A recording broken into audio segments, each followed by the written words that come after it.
be addressed by the international community. And with this being said, I would like to turn to the speakers on site, and I would like to begin with Mr. Arif Mamadov, former ambassador of Azerbaijan to EU and the Council of Europe. Ambassador, could you please provide us some insights on the current state of peace in the region and shed a light on any, if there are, cross-border environmental challenges that may potentially hinder the successful execution of COP29? Thank you very much. Firstly, I would just thank Natalia Nosadze for giving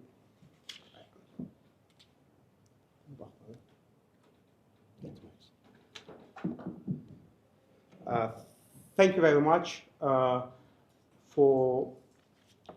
Natalia Nosadze for giving extensive information about deplorable situation with the human rights in Azerbaijan. As I was introduced, I am a former ambassador of Azerbaijan to the European Union, Council of Europe, but recently known more like whistleblower within the Council of Europe. It was probably some of you have seen Caviar Diplomacy and Caviar Connection film, where we talk about how one country completely undermined the Council of Europe. It was the biggest scandal in the history of the Council of Europe since its establishment. Situation in the region is really very explosive. I would say that there are some information that there were, after the Second Karabakh War, there can be the Third Karabakh War. But I believe that after the Second Karabakh War, there were so many opportunities to finally establish peace and good neighborhood in the region. We believe that there is opportunity there, and international community was calling on Azerbaijan and Armenia to recognize territorial integrity and start normalization of relationship, border and the delimitation of the border. But unfortunately, we see that despite Azerbaijan was declared host country for COP29, military rhetoric is still on the top of Ilham Aliyev's statements. He doesn't speak about the peace. He doesn't speak about regional cooperation. He just said all the time speaks about war, about all the time forwarding new demands, and but it's not only outside of the country. It's not only the rhetoric vis-a-vis Armenia, but we see the same trend inside the country. Situation with human rights is not just bad or very bad. It's deplorable. It's dangerous. During the last 3 months, over 15 journalists have been imprisoned on absolutely bogus charges, including the Abzats Media, Toplum TV. The last one was Toplum TV. And really, before we could at least listen to some, media from Azerbaijan, they were not completely free, but at least there was some kind of discussion. Now there is nothing to watch. Azerbaijan became Turkmenistan. It's not anymore. I don't know. I know that, of course, the Azerbaijan delegation voting right was taken at the Parliamentary Assembly, but situation is terrible. During the last 3 months, the number of political prisoners increased from 254 to 288. 43 more people were arrested on completely bogus charges during the last 3 months. It is the highest number of political prisoners 23 years after Azerbaijan became the member of the Council of Europe. As I said, that among them 15 journalists receiving funding from international organizations is considered as you are terrorist. If you receive funding for any project, environmental, I don't know, cultural, from foreign sources, it's considered that you are terrorist. You know? And this young journalists, most of these journalists who have been arrested are of the age between 25 and 35. And I have never seen situation so bad. Natalia said about Gubadu Badoglu. He's professor. He was teaching at the London School of Economics. We have to be proud that we have Azerbaijani who was giving the lectures at the London School of Economics, and he was invited to give the lecture in the German, I think, the Dresden University. And this person comes to the country to see his sick mother. I had telephone coverage because Gubadu Badu, who was a good friend of mine, he said, if I am going to Baku, I said, Gubad, be careful. They can arrest you. He said, I'm London School of Economics professor. They wouldn't dare, but they dare. And Gubadu Badu, prominent professor, probably the most, the best Azerbaijani economist, who was highlighting the issues of corruption in particularly environmental problems, corruption in the state oil company, corruption in the state oil fund. And this person is still in prison despite academic community letters, American senators, European Parliament resolutions, French Parliament resolutions, Council of Europe, and nothing is done. Aliyev is just taking the country to the whole deep black hole. And we don't see any light, at least you should see some light that maybe something can be better. And all this happens 8 months before COP29 conference in Baku. And he doesn't care. He doesn't even show the will to do something. Just situations becoming terrible, and all the population is frightened. Journalists are frightened. Civil society is destroyed. Journalism is destroyed. All opposition is destroyed, or on exile, like myself. And it is just, I don't know if there is maybe North Korea, Turkmenistan, and I don't know if there is any other country with such a terrible situation. But of course, also unfortunately, the fog of war is also flying over the region, because normally, okay, I would think that, wow, yesterday we had conversation with some people, and they say, do you think Aliyev can start the war before COP29? It's illogical. Normally the country will force such an important event, shouldn't. But we can expect anything. If he puts in prison professors of London School of Economics, if the ambassador who dared to say that something should be done, I am in exile, I am enemy of the regime, I am spy for many countries, sometimes I am a British spy, I work for Russian intelligence, for American, for Israeli, I'm spy for many countries. And with this situation, I don't know, somebody should say on the serious level, Mr. Aliyev, you have to do something, or you don't have COP29, or nobody will come to COP29. Thank you, Arif. Your expertise is indeed crucial and priceless in our discussion. And I would like to turn to our next speaker. It's Mr. Emin Huseynov, Azerbaijani human rights defender and investigative journalist who lives in exile.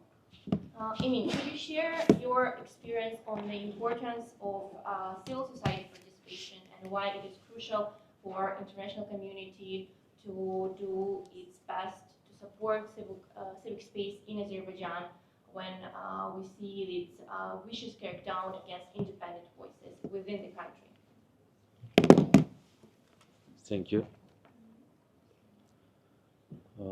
Thank you very much to attend for our event on issues with human rights and fundamental freedoms in Azerbaijan ahead COP29.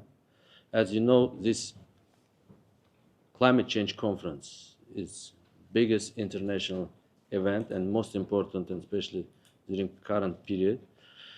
And just I want to mention for previous COP28 and COP27 experience shows for usually approximately 150 head of the states,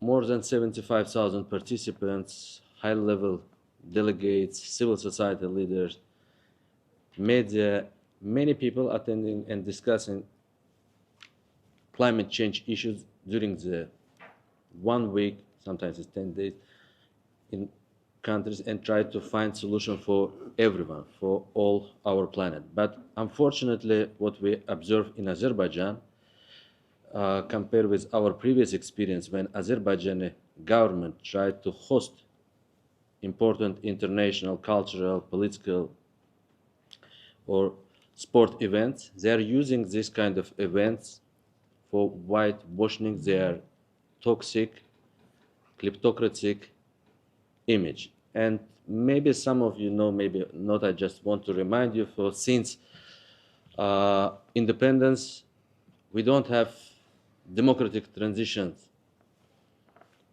culture in our country. Same ruling families occupying ruling floor since from 1993. And today, after Father Haydar Aliyev, current president, which is already run for his 5th presidential terms without any limits, he is ruling leader in Azerbaijan for last 20 years. And he using country national resources for only his family, his own family economic and political interest. And if you ask him why we are talking too much about politics, rule of law, human rights, and lack of transparency and lack of accountabilities on the event which is related with the climate change, I would like to highlight for Aliyev is not top priority to thinking about climate change in Azerbaijan or climate change in the whole world. He only thinking about himself and how effectively use this event as like his political benefit. And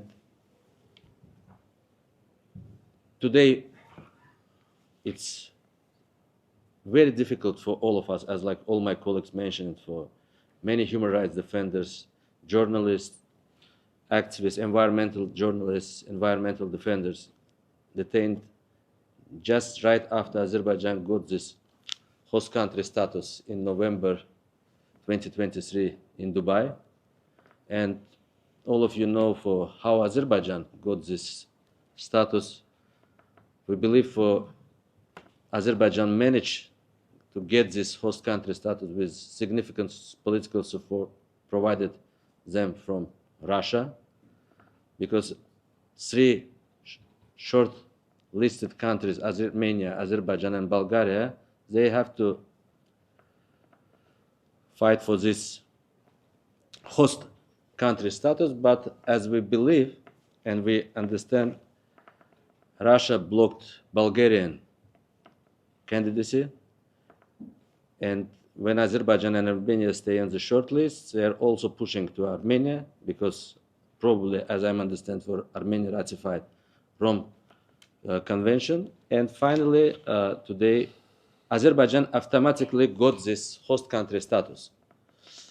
And we believe for not only Azerbaijani leader Ilham Aliyev tried to use this important environmental event for his political interests, another leader, authoritarian leader, is President of Russia, Vladimir Putin, also have a special plans to use these opportunities to increase his legitimacy. As you know, for especially right after presidential election in Russia, when some member states, like mostly like democratic countries, decide to do not accept this presidential result, I'm sure for Ilham Aliyev planning to invite Mr. Putin to Azerbaijan, and both of them, Aliyev, Putin, and other authoritarian leaders, use this international climate change platform for engage with each other, cooperate, and increase their joint solidarities, because they have only one interest: to extend their political existence in their own countries. And these people really don't care about climate change and other environmental problems. I don't want to repeat some topics which is all my colleagues already mentioned. I think I will stop here, and maybe if you have like questions, we are exchange our view. I believe that we have received a comprehensive understanding of the deteriorating human rights situation within the country, and I would like now to turn to our last speaker, Mr. Yves Lador. He will shed more light on the concerns in regard to upcoming COP, not per se focusing on the national situation, but from a broader perspective. The floor is yours. Thank you very much, and thank you for having me here at this important discussion. And I'd like to also thank the previous speakers for their contributions, and I'll align with what has been said by colleagues before. Now, of course, for all countries, there is a clear need of coherence if we want climate actions to be effective, and that is even more so the case for host countries. But as it was just said, I don't want to focus on the national situation, but rather on how can we ensure that COP29 will be a success, because that's what we all want at this moment, is for COP29 to be really successful. We have heard by the Special Rapporteur on Human Rights and the Environment some of the challenges we have to meet, and we need the COPs to go forward and to be actually more effective than they have been until now. So, but in order to see some of the issues we have going to Baku, we have to see them also in the perspective of what has happened in previous COPs. And I'd just like to mention some of the issues we, the civil society, had to face, not all the time. This is not something which happened each time, but there had been a number of significant worries and challenges we had to face in some of the previous COPs, going actually back even to the one that happened in Poland in Katowice. For example, on some occasions, we were unable to attend and to reach the negotiation rooms where civil society does not intervene, but can have access and can follow the negotiations. And actually, considering the number of issues which are negotiated and discussed during the COPs, more than once it has revealed to be very, very important for the countries themselves to be able to receive information also from the civil society on what is being negotiated in different places. Now, not having the NGOs has proved concretely to have had very negative consequences, because some issues were missed, and then when you get to the decisions, then you have a problem. And it has happened, for example, that the decision had to be reversed because precisely nobody saw the issue coming in, because there was nobody following the discussion, and you just a few countries in a closed room who were able to go forward. This must be avoided by all means. We also have, in most of the COPs, unfortunately, we still have today a real issue for the participation of marginalized groups and economically disadvantaged. This is an issue which is repeatedly one of the problems we have, and that needs also to be overcome. We must have a full inclusive participation in all of the COPs. On the spot, unfortunately, we have also, in some of the previous COPs, met intimidation and harassment. That has also been the case, actually, for governmental delegations. So this is something that clearly must be abolished in the blue zones. We must be able to speak and work freely in the blue zones.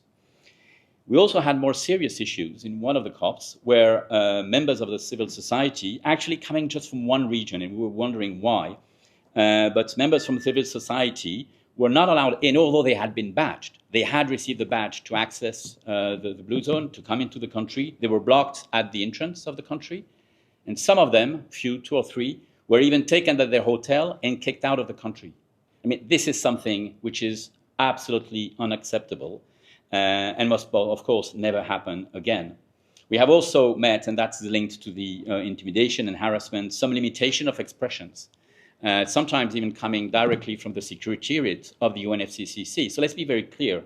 We have a capacity here to speak, to address some very, very important issues here in this building and at the Human Rights Council. We have been restricted under the UNFCCC to say exactly the same thing as what we're saying here. So like if within the UN, you have differences. In Geneva, the Human Rights Council, you can talk about some issues, you can be very clear, you can bring even positive contributions. This is not allowed in some of the discussions and some of the events we were having in the Blue Zone in some of the previous COPs.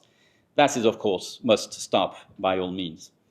There's another issue which is also problematic, and I'd like to be very clear on that. There is an absence of legal clarity about the consequences due to the difference between what is allowed under the rules of the UNFCCC in the Blue Zone and the national rules.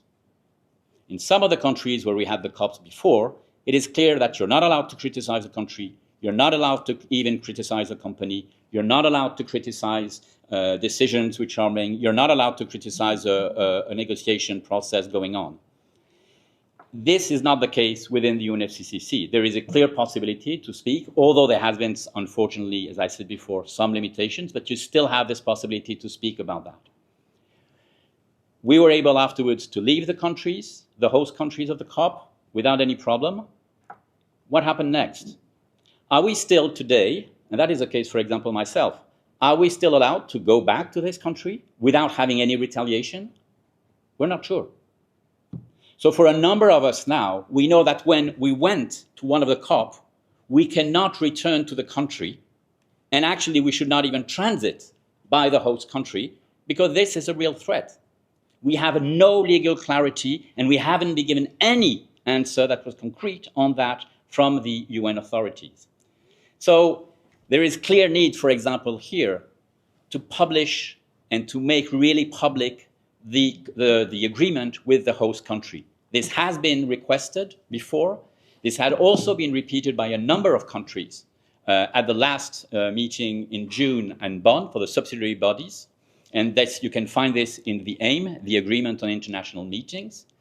So there is a clear need today to have a clear legal certainty of what are the risks that we run when we go to a COP. What will happen after the COP? The UNFCCC has met its obligation in terms of making it possible for us to speak for a number of issues. But what happened next? This must be clarified. And it must be clarified also for the media, not only just for the journalists. Media people are having exactly the same issue.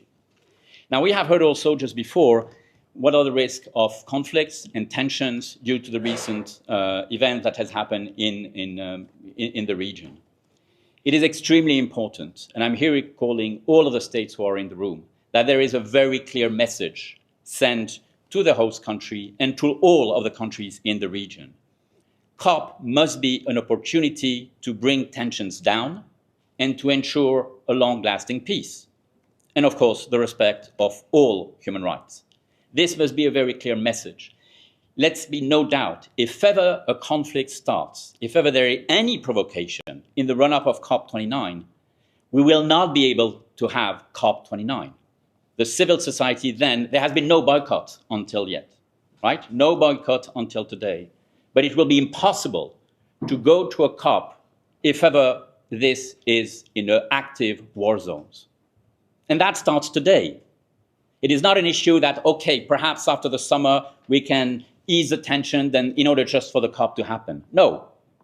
There is a clear responsibility for all states, for the presidency and for the new host country in Baku to make sure that there is no conflicts and no strong tensions in order to make sure that COP29 can be a success.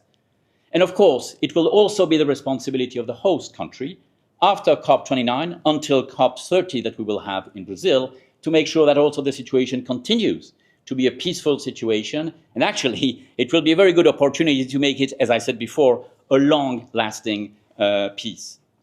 We must also make sure, and I'll finish on this, when we say that we need an inclusive participation, and some of the requests have already been mentioned by Amnesty International before, we must make sure that all of the disadvantaged and marginalized groups who are affected by impacts of climate change or, unfortunately, climate actions, they must have a capacity to be here in the COP and to sit at the table and to be heard.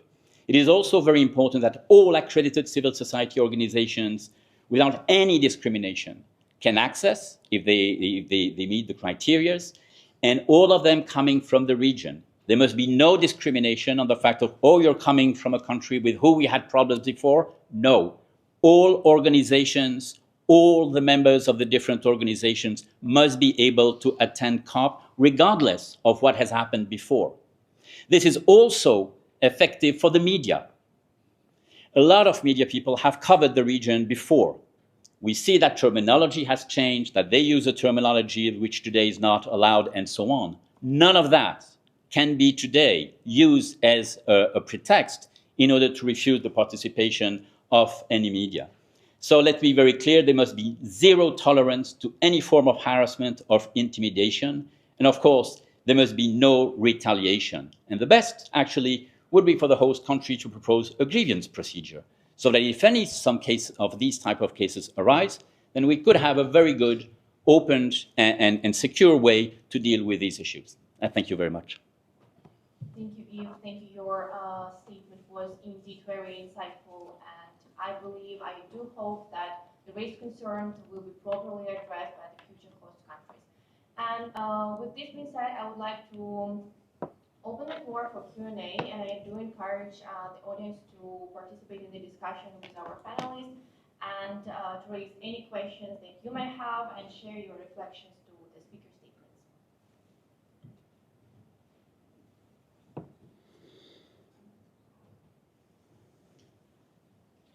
As I see none, I would like to turn back to the panelists for some closing remarks. We have 10 minutes left, so I can give the floor back to our panelists to conclude really briefly on what was said. So, I have a question. yeah, sure, the gentleman on the back. It's Sharif Aziz, just for the information. I have a question regarding the situation in Karabakh and the current development of handling civilians by Azerbaijan in Karabakh. We see on the media reports that there is quite a big exodus of ethnic Armenian population from that territory. And what we would be interested to know, if you have any information from the ground, that Azerbaijan is taking any practical measures to ensure equality that it promised for ethnic Armenians and Azerbaijani, not only in Karabakh but throughout its territory. And whether there are any plans for the government of Azerbaijan to adopt a comprehensive law on equality. We know that in the Constitution the right to equality and equal treatment before the law exists, but we wonder if such equality is envisioned by the government of Azerbaijan. Thank you. Thank you for the question, and I turn to my speakers who want to address I can respond to second part of your questions regarding the specific law. We absolutely agree with your mentioned point. Well, we need this in Azerbaijan, but unfortunately, for us as like civil society representatives, most of us right now we are operating really only in exile.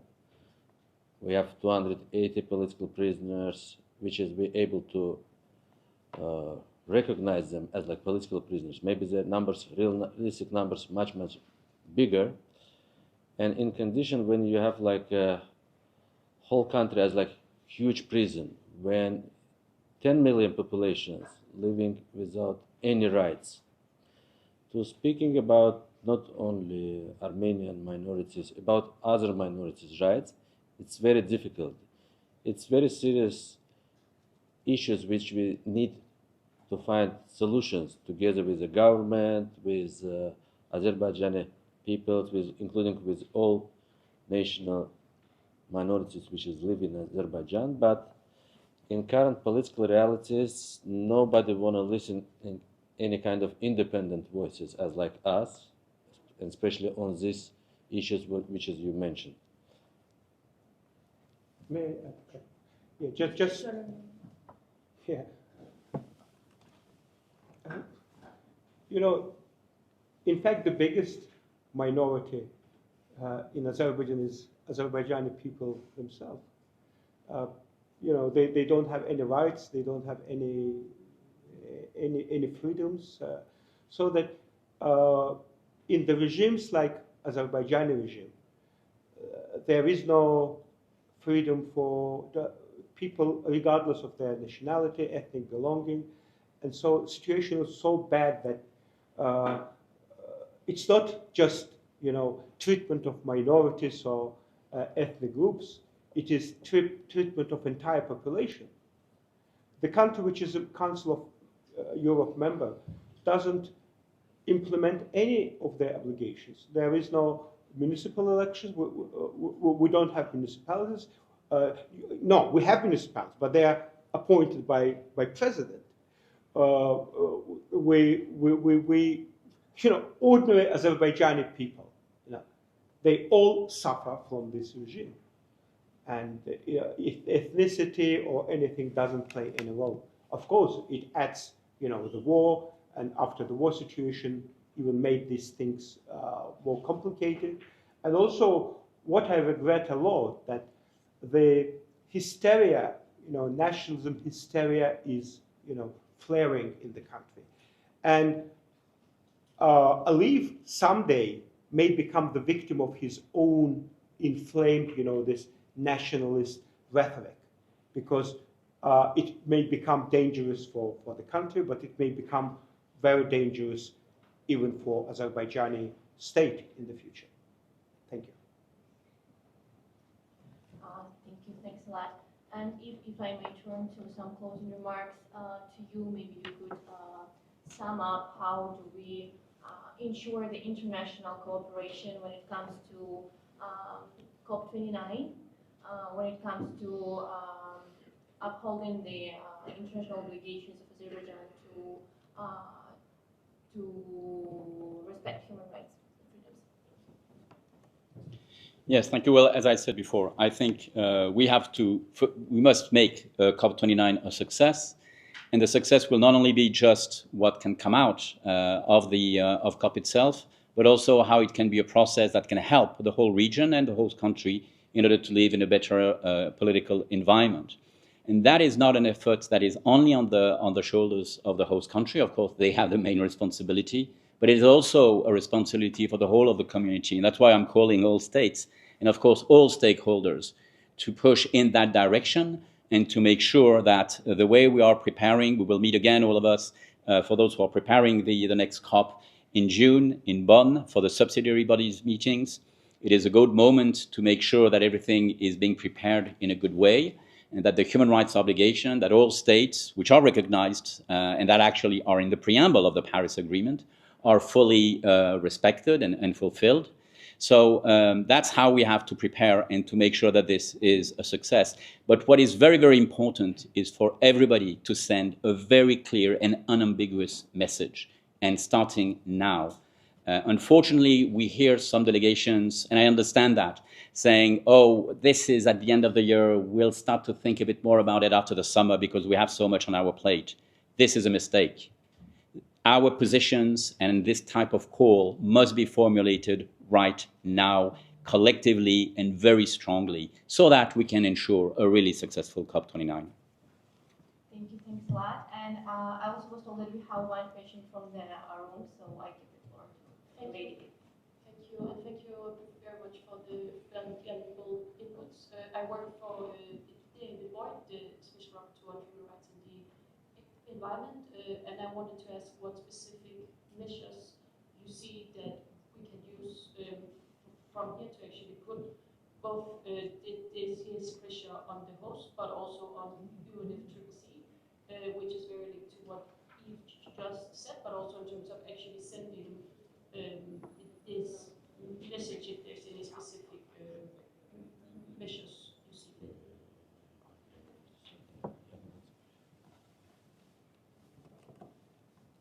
I think it's better if your mandate holder at least intensified his negotiation with Azerbaijani government, and maybe it's also better if he's already be more outspoken related with the cases of imprisoned environmental defenders and environmental journalists. At least we can't help to everyone from all of these huge numbers of political prisoners and prisoners of conscience, but at least we need to try our best, and we believe if your mandate holder able to use his chance to bring some our colleagues out of the prison, it can be like one of the clear message to everyone who is still in jail, for you are not alone, somebody thinking about you. And the next time I think it's better, I think it's your mandate holder also able to organize like informal debate, maybe informal consultation with the member states on these issues. That is also important, and use as much as possible publicity, because Azerbaijani government tried to use this event to whitewashing themselves. It's unfortunately we have to finish in 2 minutes, but we can. Tomorrow we have, by the way, another event on UPR outcomes on Azerbaijan and Turkmenistan in the same room, and we can discuss also issues related with the human rights and COP29 in Azerbaijan and on Caspian Sea region, including in Turkmenistan. We will invite you all to join us there. Thanks, Amin. And I think that Eve has some remarks, so I'll give you 30 seconds. Yeah, I'll be very short. Thank you for the question. First, of course, we know that the Special Rapporteur on Human Rights and the Environment is coming at the end of his mandate. There will be a successor. We'll have officially the name of the successor at the end of this session. We look forward to work with the new Special Rapporteur. And of course, what will be very important is for the successor, and that could be one of the messages given by the current mandate holder to the next mandate holder, to make sure that there's a continuity in a dialogue. As I said before, we have to look at this as an opportunity to improve the situation, to discuss, to have a positive outcome, globally speaking. And I think all of the special procedures who are concerned, not only the one on human rights and the environment, but of course, the Special Rapporteur on Human Rights and Climate Change. And you have a number of others who will come to the COP like we had in the previous COPs. Their participation is extremely important, and also their collaboration. And I'll finish also on saying there is also a work that needs to be done among the UN agencies. We know that the UNFCCC works with UNDP, with the office, and with others. These type of discussions are extremely important so that the UN works as one, as a whole, and so that there is a reinforcement of these type of work among the UN agencies. And that can be extremely helpful. Thank you very much. Thank you, Eve. And unfortunately, due to time constraints, we need to finish our discussion, but I would like to thank our audience for being present today, and I extend my deepest gratitude to our panelists for their contributions. And I do believe that we can continue our discussion on human rights in Azerbaijan in our further meetings. Thank you so much.